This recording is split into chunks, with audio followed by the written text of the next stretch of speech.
Chef Pete is back, and wow, let's get this. Look at this cinnamon raisin bread that it's risen in the bread maker. And now what we're gonna do is take it out. I'm gonna put some flour on my hand here, just like this. And we're gonna take this out of the bread maker here, Oh, yeah, that looks just like this. And I'm going to flatten him out. Let me get the bit out. There we go. Okay, now I need to get some flour on me. Let's flatten him out just like this. We're gonna flatten him out, just like this. Oop, I need some flour under here. Okay, flour under here.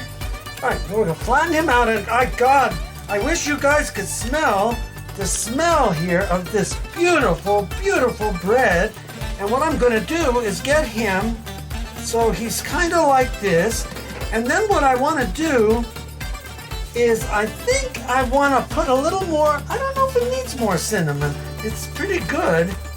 I think I'm not gonna put more cinnamon, it doesn't need it.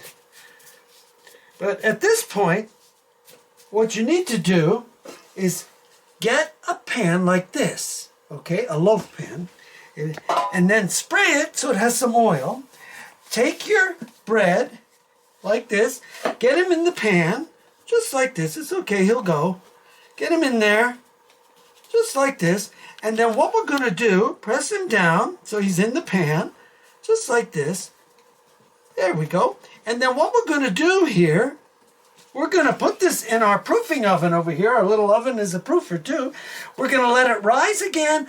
Then I'm gonna go at 350 for about an hour till the toothpick comes out the middle nice and dry. So we have a cooked piece of bread, nice bread. Okay, so there we have it. Into the oven we go. We'll let that proof so it rises up again. When it comes up, we will then start the baking process. So this is Peter Carpizzo's. I wish you could smell the kitchen here. Carpizzo's kitchen is just great. We're out.